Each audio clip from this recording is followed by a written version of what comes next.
Okay, here we go. Acts 25. Actually, we got a little bit into Acts 24. To summarize, we're at the end of the reign, if you want to think of it that way, of the governor of Felix. Let's go back to our timeline for a second.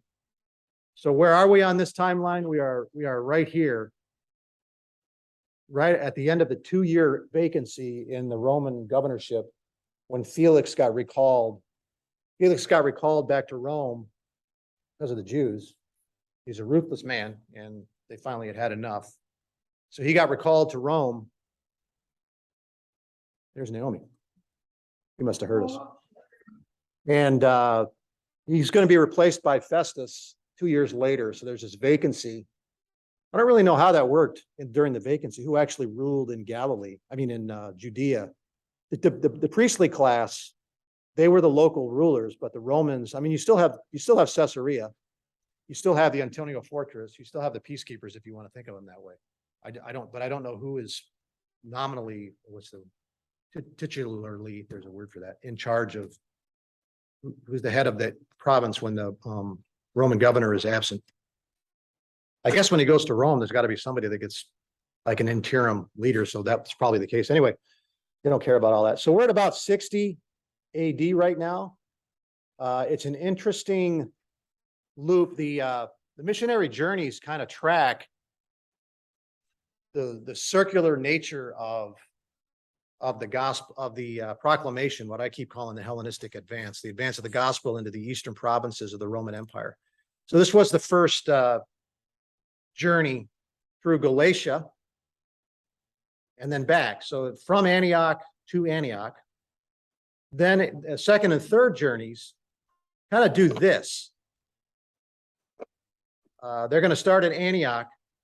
They're going to loop around through Asia, then Macedonia, then Achaia, and then back to Antioch in the case of the second journey, and Jerusalem in the case of the third journey. So Paul's trip, Paul's odyssey, if you will, in Christianity in Acts starts in Acts 9 from Jerusalem, where he is persecuting the Christians, and he participates in the stoning of Stephen, one of the great moments in the history of redemption, because it's going to lead to the conversion of Paul.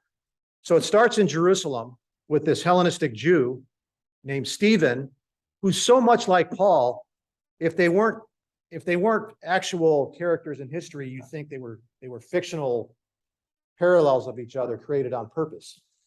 Very, very similar in many, many different ways. And so what starts with the stoning of Stephen in Jerusalem will, in a sense, come to an end. What starts with the trial of Stephen before the Sanhedrin in Jerusalem will end with in a sense, with the trial of Paul, who participated in his stoning in Jerusalem, will end with Paul on trial before the council in Acts 23, I think is where that happened. So there's this circular nature to it. You can talk about an advance of the gospel and so on and so forth. But what goes around comes around. Christian karma, the man partially responsible for the stoning of Stephen to bring about the dissolution of the Hellenistic advance of the gospel as it moves north, when he goes to Damascus to try to bring an end to it, will in fact he will pick up the baton and he will become the chief architect of the advance of the gospel into the Hellenistic world. From then, let's just say Acts 12, until Acts 25 or Acts 23, when he finally gets back to Jerusalem. So it's an extraordinary story that begins and ends, in a sense, in Jerusalem. And from here, he's going to go to Rome. But this picture, if you can imagine this line, because that's what happened, right? Barnabas went from Jerusalem to Antioch, and then he crossed over to Cilicia into Tarsus to pick up Paul and bring him back. But what started in Jerusalem and worked its way all the way around the eastern provinces of the Greek-speaking Roman Empire comes back again, only it's not Stephen that does this. It's one of his chief persecutors, Paul, who accomplishes this feat. So that part alone is just an extraordinary story when you take a step back and map the big picture of what it is that God accomplished through these two men. Stephen, a Hellenistic Jew from Palestine, as far as we know, all we know about him. And Paul, Saul, a Hellenistic Jew brought up in Tarsus, the Roman a Roman colony in the Roman province of Cilicia, ends in Judea, a Roman province, but now with Paul instead of Stephen. Fascinating to me. So that's that. And this is some stuff. I was just looking at these passages, about the Creator and his genius, his architecture, his craftsmanship, his artistry in creating. You have the statement, God saw all that he had made after the creation of man and woman in his likeness, male and female, in a refutation of some of the political currents of today. God saw all that he made, and behold, it was very good. Do we see a little bit of Paul's going to end up being, crucified, not crucified, but how did he die?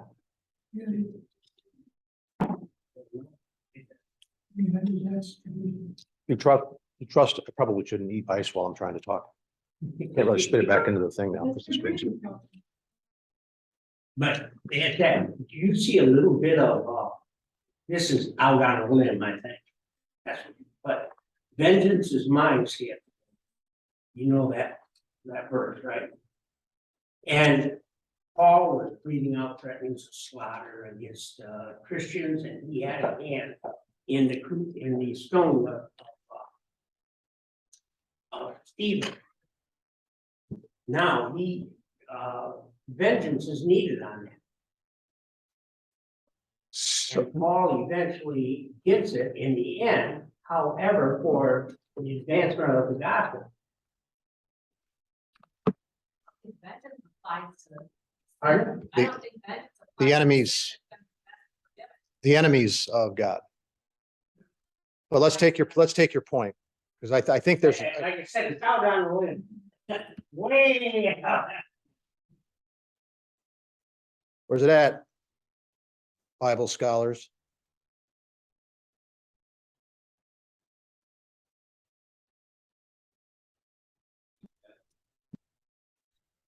Probably can't read my mind very well, can you?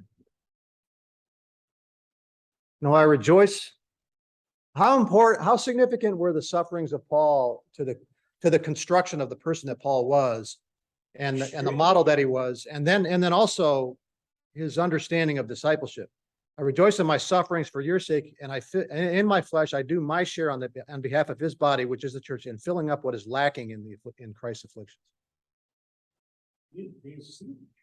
So vengeance, or I'm going to use suffering to turn this man into as close to a perfect representation of Christ himself as I can get on the planet, because he saw it, right? I mean, this is how he understood himself, as walking in the shoes of Christ. And, anyone who does not take up my cross and follow me cannot be my disciple. That's Paul doing so enthusiastically and willingly. More, please. I fill up what is lacking. I'm not just willing to endure it. I fill up what is lacking in the sufferings of Christ. I have been crucified with Christ. It is no longer I who live, but Christ lives in me. So I think this is probably, if I was going to address the question of what is the purpose for which he suffered so much, I think the answer is the same for the rest of them, to model Jesus Christ himself, like Stephen did and like Peter did. Because Peter, if you believe the traditions, which I do, the church traditions, I put a lot of stock in them. But Peter and Paul were, according to church tradition, probably executed at about the same time in Rome, around the same time as Nero turned for the worse after the great fire in Rome, and he turned on the Christians in the midst of that. And somewhere in there, that was in 64. Somewhere in there, these guys, James as well, a little bit before that. James was the first of them to be executed. Of course, Herod killed James the apostle, John's brother. And then the high priest is going to kill James, Jesus' brother. I think his name was, it was way, that one doesn't matter. I get sidetracked on it. But James is going to be executed in Jerusalem shortly before Peter and Paul. This is my reading of the timeline. At about the same time as let's just call it, at about the same time as the fire in Rome, or shortly thereafter. Anybody want to articulate on that? That's my, so maybe it's just a choice. The only problem I have with the vengeance idea is I agree, vengeance, those passages are aimed at the enemies of God. And Like I said, no, that's okay. No, I mean, it does bring up the point that there is a purpose. What's the purpose of suffering due to vengeance? And the answer is getting even. What is the purpose of the sufferings of Paul? to make him into what God wants him to be. Right. So that he can become that representation of Christ himself. It's funny, you read my mind. So there it is, Acts chapter 9. He is a chosen instrument of mine. This he says to, Ananias, the faithful, devout Jew in Damascus, who was picked at random to be the man who's going to go challenge this ruthless persecutor of the church. I'm being sarcastic. His name was Ananias. He says, I don't know, this guy, has done an awful lot of harm against the disciples. You sure you want to do this? God says, pretty sure I want to do this. He is a chosen instrument of mine to bear my name before Gentiles and kings and the sons of Israel. Nowhere is that verse more perfectly exemplified than in Acts chapters 23 through 26. So he's going to have testified by Acts 26. He's going to have testified on behalf and have done some sort of proclamation before the council. Actually, you can go earlier than that. Actually, before the sons of Israel on the steps of the Antonia fortress when he first got beaten in the temple. Then he's going to be dragged before the Sanhedrin by Claudius Lysias. He's going to attempt to give a proclamation there. And that's when he's going to turn the Pharisees against the Sadducees. Then he's going to go before Felix and bear Christ's name. Then he's going to go before Festus now and bear Christ's name. And then Agrippa's going to want in on the act. I kind of like to hear him too. Festus says, okay, you'll hear him tomorrow. Chapter 26 is going to be tomorrow. And he's going to bear the name of Christ before a king. So Gentiles, Roman rulers, the sons of Israel, kings, it's all there. Acts 23 through 26. Fulfilled. Acts chapter 9. Where it's all going. We don't have to wonder. We get to read about it.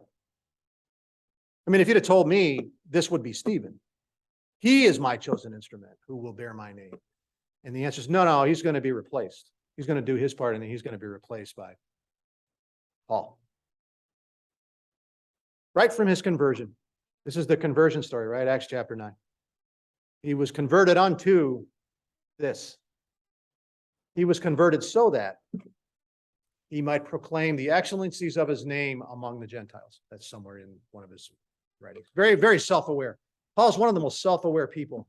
That's why I think when he was standing before the Sanhedrin earlier, and then just the mob on the steps of the Antonia fortress a little before that, he had to be thinking, he's standing in the Sanhedrin. That would be the same place maybe as Stephen.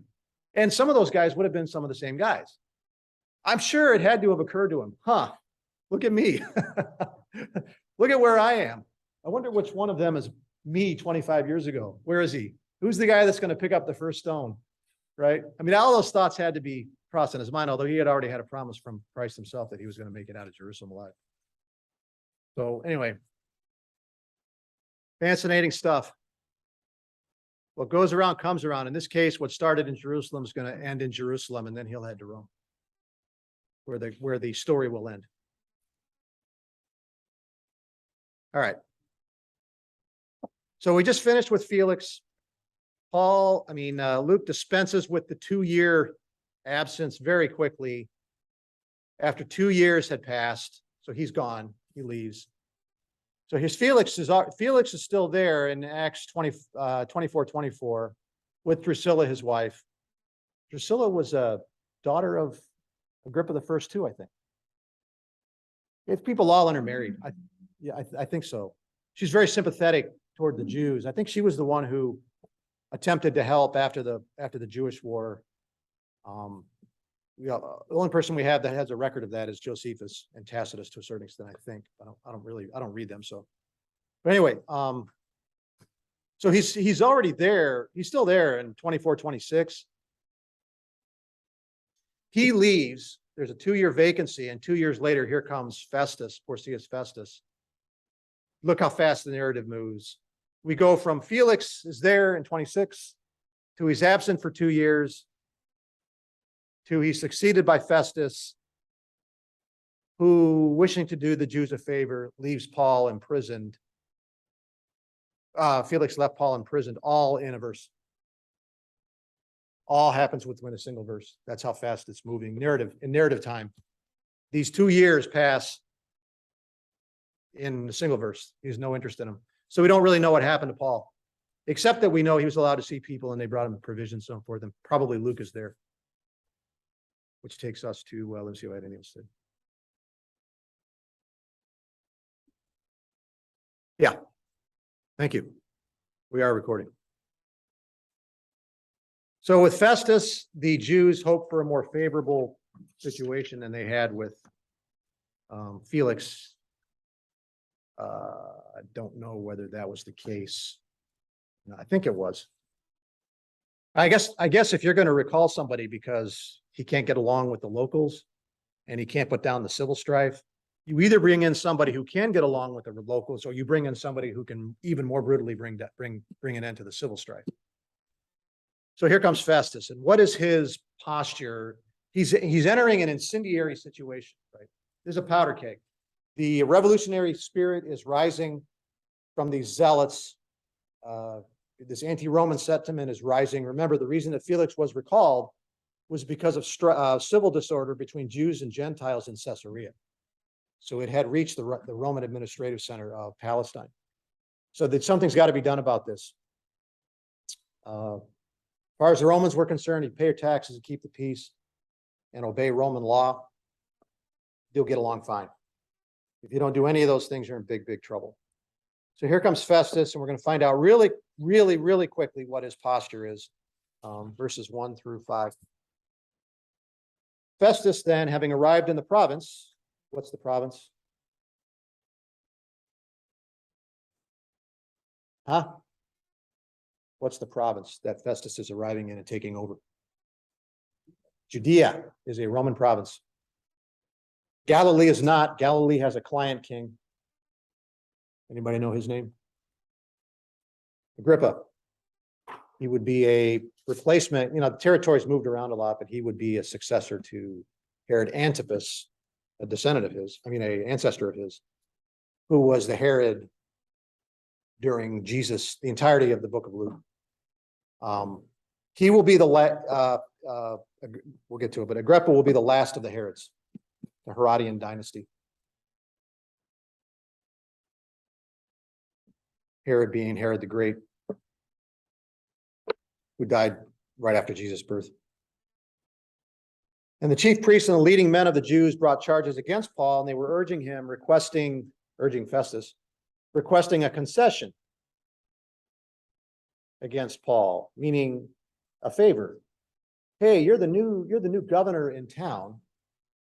It might go a little bit better for you if you could just grant us this favor that Felix didn't. Felix created this problem, and you know what we did to him. You know what happened to him. It might go better for you if you just go ahead and grant what we've requested that he wouldn't, and we all know what happened to him. Maybe something like that. So they're not asking for a ruling, they're asking for a favor. They want Paul executed.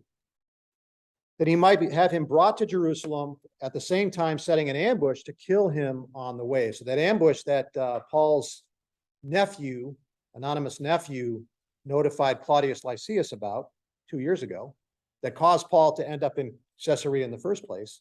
So unwittingly, they did it to themselves.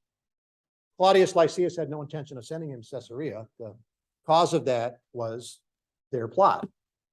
That's why he sent him to Caesarea. Now they can't get their hands on him. So the plot is still active, apparently. Festus, I'm sure that, so either the people who made the plot either starved to death by now because of their oath, or they just figured out a way out of the oath. Festus then answered that Paul was being kept in custody at Caesarea, so Festus is in Jerusalem, that he himself was about to leave shortly. So he goes into Jerusalem to meet and greet the local leaders, because that's just what you did. You're the new governor of the province. Therefore, he said, let the influential men among you go there with me, and if there's anything wrong about the man, let them prosecute him. So he's going to start it all over again, because Festus left it hanging. I think that this 2-year period that they waited since two things. Number one, that the talks to the anger of the Jewish leadership. After 2 years, I Yes. just let it go. Yes, and the plot is still there. And Yeah. number two, the effectiveness of Paul's ministry, because it's still an issue. Yes. Paul could've let it go. Yeah, they're not. He didn't. Yep. I mean, what they're afraid is that he's going to get out and he's just going to keep doing the same thing. And Plus, there's just he's a- effective in person. What's he gonna be if he's out? I mean, there's a blood feud going on here between Paul and from their side to Paul. There's a blood feud to the death. I mean, if you're gonna launch a plot to assassinate somebody on the road and they're being guarded by Roman soldiers, that's a suicide plot.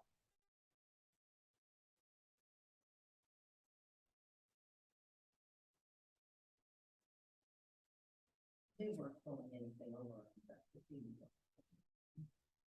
Well, okay, that's a good point. He needs to find out why do these guys hate this man so much? Because I think coming in, you've got to know the situation, if all is stirring up so much. I mean, If feel. they take the other Felix out, there's got to be some conversation. Yeah, but nobody really can understand why the Jews hate him so much. Claudius Lysias tried. I can't, when he sent the letter to Felix, he said, I can't figure this out. I got to get him out of the territory. I can't figure out why there's what their disagreement is about And his only protection in this is from, is Romans. Yeah, because it seems odd that they would care about. he's a Roman and there's rules. It's not that he particularly cares about Paul. He wants the problem to go away, but he's a Roman and he's going to say they cared about Roman law. And since we're dealing with the Roman, it doesn't matter what I think of Paul. I've got Roman law to deal with here. And he's going to say, oh, he already said it. Sorry. Where's it at?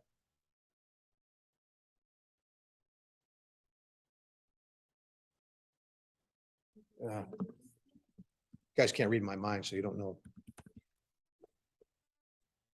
When he gets to Agrippa, he's trying to explain the situation to Agrippa.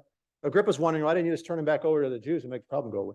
I answered them that it's not the custom of the Romans to hand over any man before the accused meets his accusers face to face and has an opportunity to make his defense against the charges. That's the principle that Festus is obligated to. He can't turn this Roman over not just unless there's a Roman law violated, but a Roman law that would grant him to turn a Roman over to the Jews for execution. And the only crime that they could do that for that I'm aware of is desecration of the temple, which is why they're holding on to that charge so much. They did. Tertullus was already there. They're gone. Do you think the Jews of Asia want to hang around and have to appear before the Roman governor? They don't want any part of that. I mean, no, it's not working. Yeah. I mean, the very fact that they have a plot going gives you an answer to the question of whether there was any merit to the charges. They're not, the Asian Jews are long gone. They wanted the beating to death right then in the temple, and they didn't get it. They didn't want this to go to into a legal process. That that's the reason they were doing this. And when they lost that battle, because Lysias came in and took them away, they just probably scattered. Well, so much. Actually, they said it quite clearly. He keeps stirring up the same problem that he had with Stephen and the Christians 25 years earlier. They're infecting, he keeps in, Paul went to, remember what he did. Paul went to, whoops. No way to make this bigger. Paul went up to Damascus because the Christians were moving out into the Hellenistic world. And as Jews, they would naturally go to Hellenistic synagogues. And once they went to Hellenistic synagogues, they were going to infect them. So Paul was trying to put an end to that. Just drive them back down into Judea where we can deal with them amongst ourselves. Then he did it. Now he becomes the guy who's infecting the Hellenistic synagogues, and they can't stop him. He's doing it. I mean, the last statement out of Asia was, look what he's doing to all of Asia. He's upsetting the whole of Asia with he's infecting everyone. He's not only infecting the Hellenistic synagogues, he's affecting the trade of, the business that surrounds their idol worship, their religious practices. He's just upsetting all that stuff.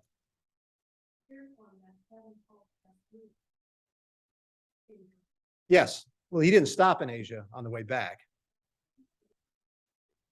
Oh, he stopped.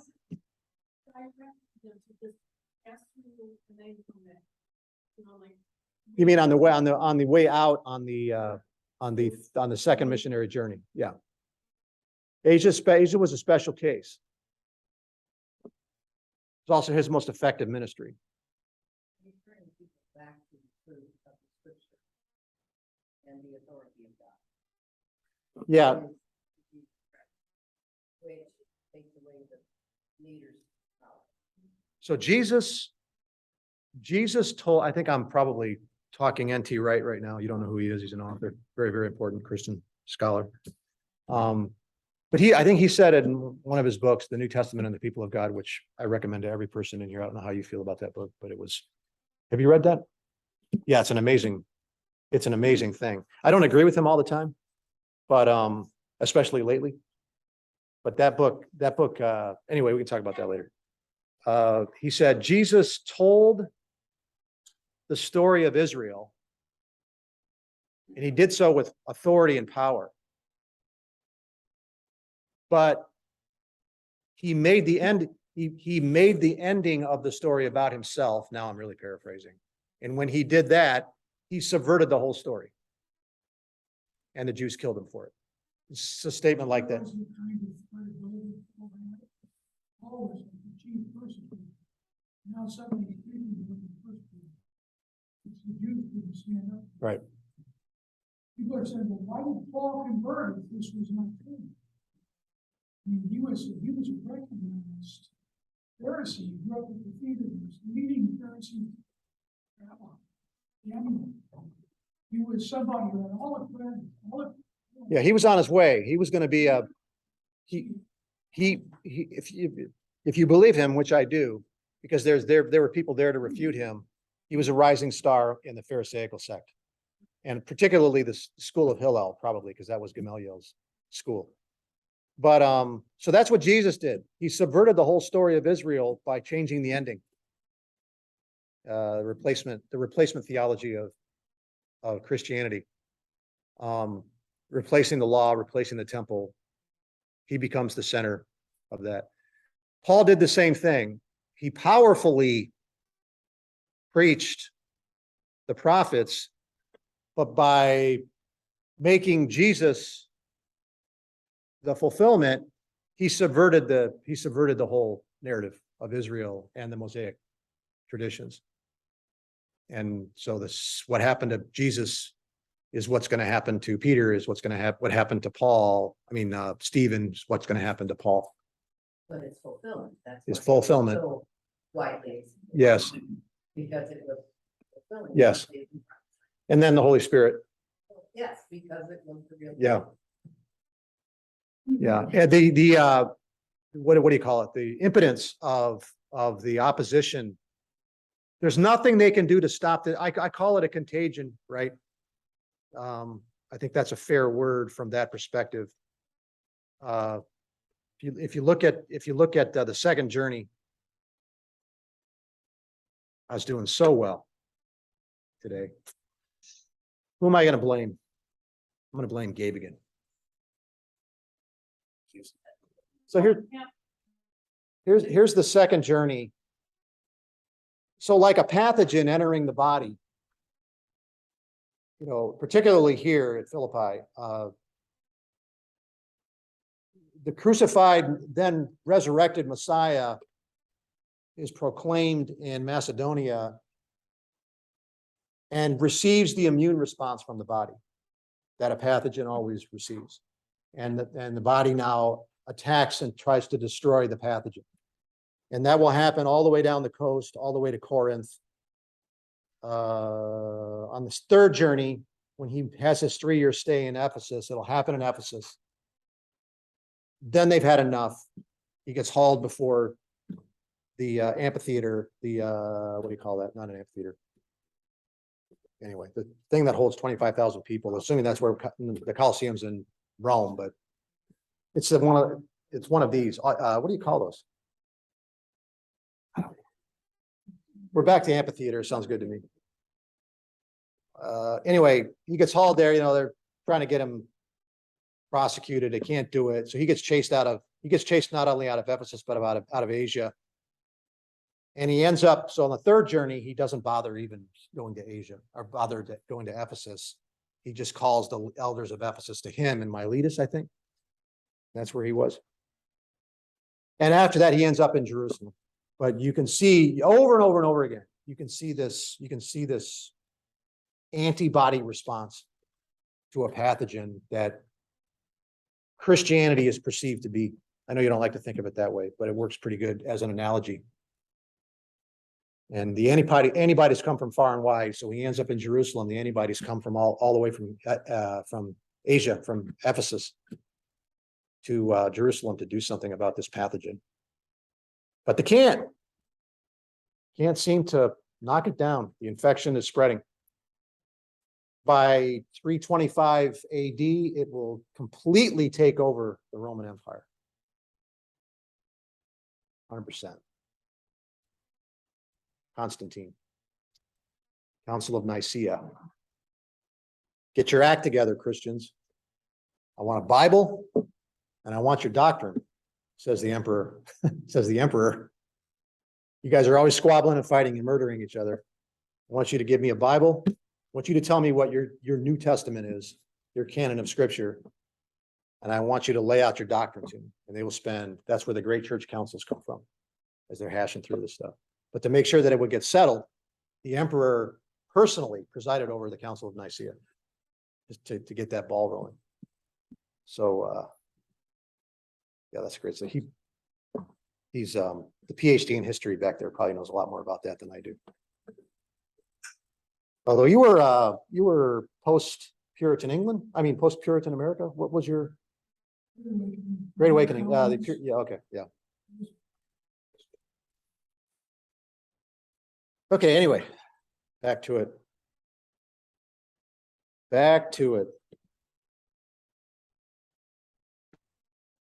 Other glasses. Festus, back to Festus. So here we are. Here we are with Festus. After the 2-year absence, 60, he will be there 2 years, 62. He dies in office. And man, a lot happens sometimes between governors because that's when you can get stuff done. And before his replacement arrives, Albinus, who will be the next governor, the chief priests are not going to miss the opportunity. So they will stone, I think, James, Jesus' brother, who was referred to as James the Just. It's part of church tradition. Huh? And camel leaves. Camel leaves? Oh, yeah. That's right. So yeah, the high priests remember, they're political appointees. They got their own axes to grind. They're not like Aaron, or Eleazar or Phineas. Those are political leaders too, I guess. We only know of Festus through Luke and Josephus. So Luke is a very important source, and this is all you get for everything we know about Festus.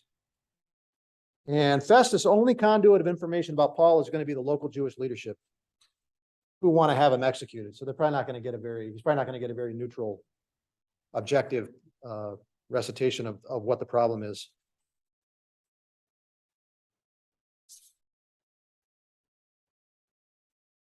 Okay, so look at the narrative speed up here. Like I said, just a verse later, or so a verse earlier, Felix was the governor.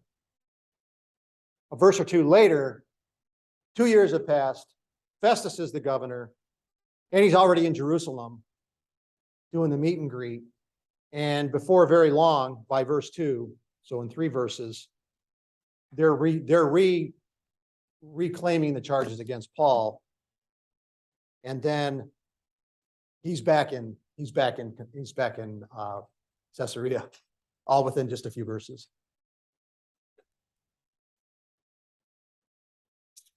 So it goes from Caesarea to Jerusalem to Paul in 3 verses. So that appears to be, if real time mirrors narrative time, then number 1 on their list of the Jewish leadership with the arrival of the new governor was the disposition of Paul's case. That was right up at the top of the list.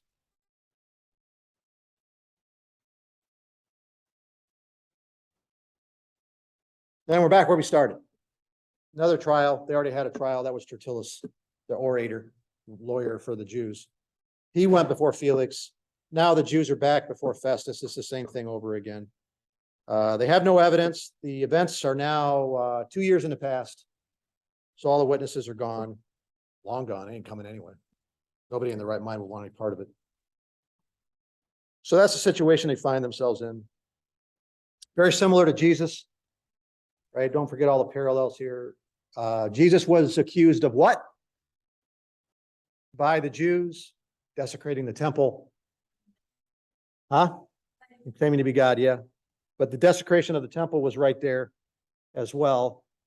Only they couldn't get their witnesses to agree on that issue, and the case kind of fell apart. Here we are again. Paul's accused of desecrating the temple. There's no witnesses. It's going to fall apart. So lots of parallels. The parallels go back and forth all the time. Jesus with Peter, Jesus with Stephen, and then Jesus with Paul, and then Peter and Paul, and then Stephen and Paul. There's all kinds of parallels that I think are very deliberate in the narrative. So 6 to, let's keep going here. Ooh, big chunk for me. 6 through 12, maybe not so big. All right. After he had spent not more than 8 or 10 days there among them, that's Luke uses approximations a lot. When Jesus was about 30 years old, he says in Luke 3 or 4, I forget. Jesus was about 30 years old. Here it's about 8 or 10 days. He went back to Caesarea, and on the next day, he took a seat on the tribunal and ordered Paul to be brought. That's how important this issue is to get settled, not just by the Jews, but by the Roman governor. He just got here like 2 weeks ago, right? I mean, he got in. 3 days later, he goes to Jerusalem. 8 to 10 days later, he goes back to Caesarea, and he's already got Paul before the tribunal. It's been 11 to 13 days that he's been governor.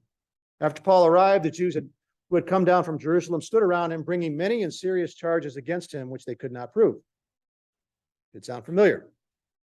While Paul said in his own defense, I have committed no offense either against the law of the Jews, against the temple, most importantly, against Caesar.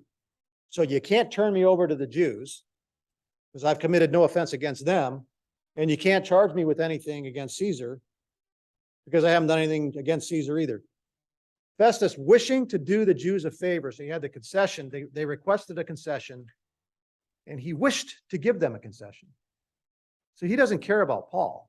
That's not the issue. He's got bigger fish to fry than that. He just took over a province that's a powder keg and ready to explode and will explode 6 years from now. in open, full-scale revolt against the Romans. Wishing to do the Jews a favor, answered Paul and said, "Are you willing to go up to Jerusalem and stand trial before me on these charges?" So Paul, I'll tell you what. How about, I know you don't want to go to Jerusalem, but how about if I lead the proceedings, would you be willing to go to Jerusalem in that case? To which Paul may have responded, well, if you're going to lead the proceedings, why would I go back to Jerusalem? Claudius Lysias tried that. We already did that. Claudius Lysias took me down to the council,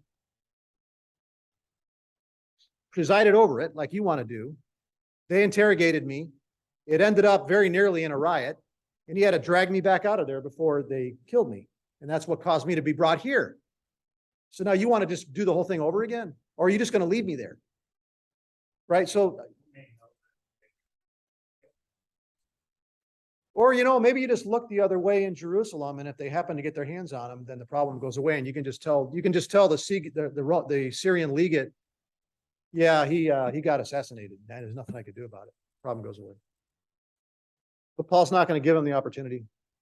Paul said, "I am standing before Caesar's tribunal. I'm a Roman, where I ought to be tried. I have done no wrong to the Jews, as you also yourself know very well. If then I am a wrongdoer and have committed anything worthy of death, I do not refuse to die. But if none of these things is true, of which these men accuse me, no one can hand me over to them. I appeal to Caesar. I'm not going to Jerusalem." When Festus had conferred with his council, he answered, "You have appealed to Caesar. To Caesar you shall go." So in a sense, Paul has given Festus a way out. Claudius Lysias, the tribune, back at the Antonia fortress, offloaded the problem to Caesarea because he had somebody to offload him to, the governor. And now Paul has essentially given Festus a way out because he gets to offload the problem to Caesar and get rid of this thing. In the same way, fulfill the prophecy that was made back in 9, that he's in emperors. Further. Yes. Yep. And also the fulfillment of the vision, prophetic vision. I'm back to chewing ice again. Sorry. The prophetic vision when Jesus stood at his side. Where was he? He was a couple cities up here, maybe, or something like that. And he said, "Don't worry, Paul, as you will bear witness to me in Jerusalem, you will also bear witness to me in Rome." So Paul knows that he's going to Rome. So somewhere in here, he figures out probably this is the plan of God. This is how I'm going to end up in Rome. I'm going to by compulsion, by sort of voluntary, I'm going to voluntarily, involuntarily go to Rome.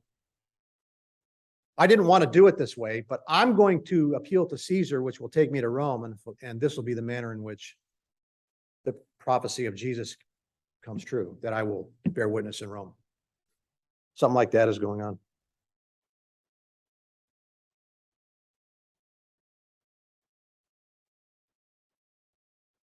So you have a very similar it's a mirroring of, again, Jesus' trial before Pilate, right? You got the Jewish mob, away with him, away with him. The Pilate doesn't want to find him guilty. Jesus is not a Roman. So there's nobody to offload him to. So either Pilate concedes to the Jews and makes friends with them and doesn't cross them, or he defies them and protects Jesus. But he's not a Roman. He has nothing to gain by doing that. So Pilate, being a Roman governor, ruthless Roman governor, just concedes to the Jews because that's the path of least resistance with the locals. Festus doesn't have that. Festus is, of course, and he's also a Roman governor after Pilate. He doesn't have that alternative because Paul is a Roman. Paul pronounces the magic words, "I appeal to Caesar." So Festus has a way out now. You can't turn him over to the Jews because of what Paul said. I'm a Roman standing before Caesar's tribunal. You don't have the right to send me to Jerusalem. So off to Rome he's going to go. Isn't it interesting that Luke doesn't tell us how the Jews felt about that decision? No, but so that's part of the story in the tradition, that they were there waiting for him. when he got to Rome, and they're going to be a factor in his case. So they're going to follow him all the way to Rome. But in Rome, of course, the local magistrates don't care about the Jews any more than Gallio did in Corinth when they dragged Paul before the judgment seat. And Gallio made that statement, look, Jews, if this was a matter of Roman law, the violation of Roman law or an injustice done or something like that, I would bear with you. But since this is a religious matter, see to it yourself. And he just throws them all out. That's what Gallio did. Would have been the punishment. Whatever. Execution. That's the concession that they're asking for.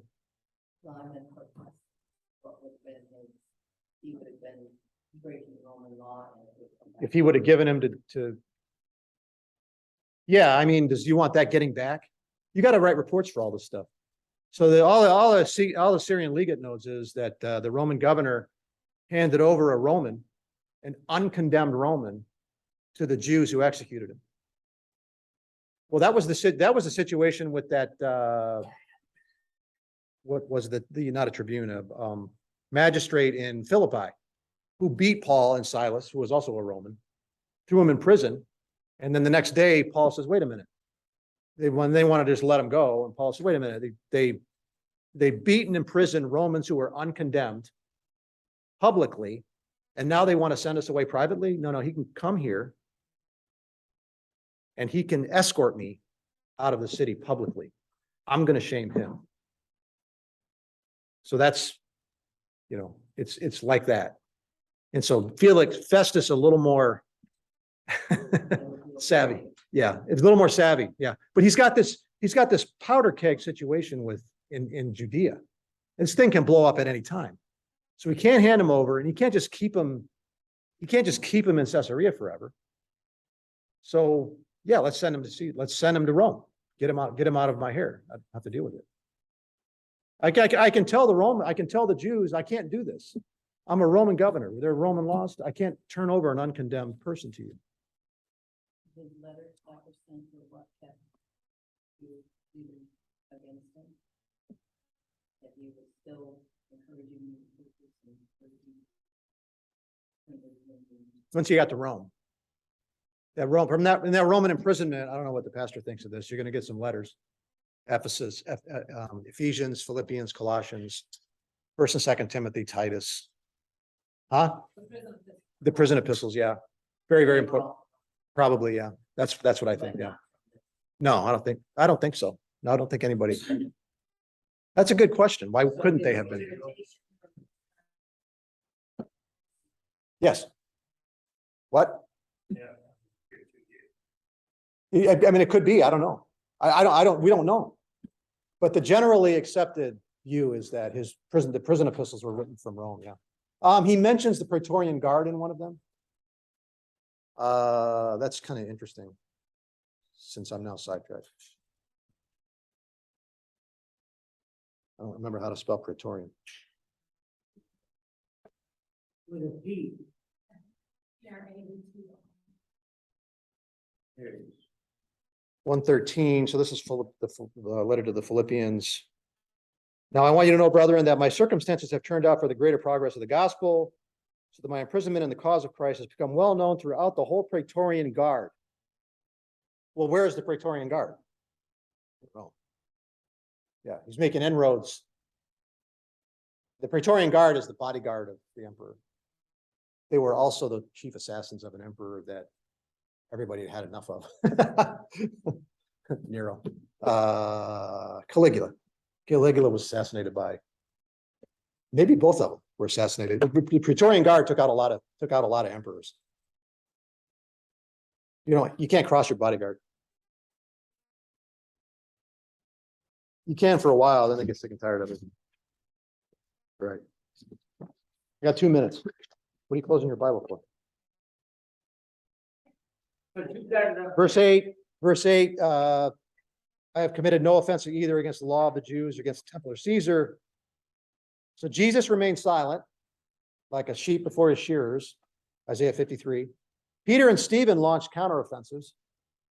Peter accused them of having murdered Jesus. Stephen accused them of being you men uncircumcised of heart and soul. Which one of the prophets didn't you kill or something like that? I forget how he says it. You were doing just as your fathers did. So this counteroffensive, but Paul steadfastly maintains his innocence. It's a very different posture. Partly because I'm going to Rome. I don't know how I'm going to get there, but I'm going to Rome. I'm not going to die in Jerusalem. Let's go ahead and stop there. I lost my momentum. Like the gazelle losing his feet, getting chewed up by the cheetah. Okay, let's go ahead and stop. Thanks for Can I close my Bible now? 9. You already did close your Bible. 9. We're in verse 9. See ya.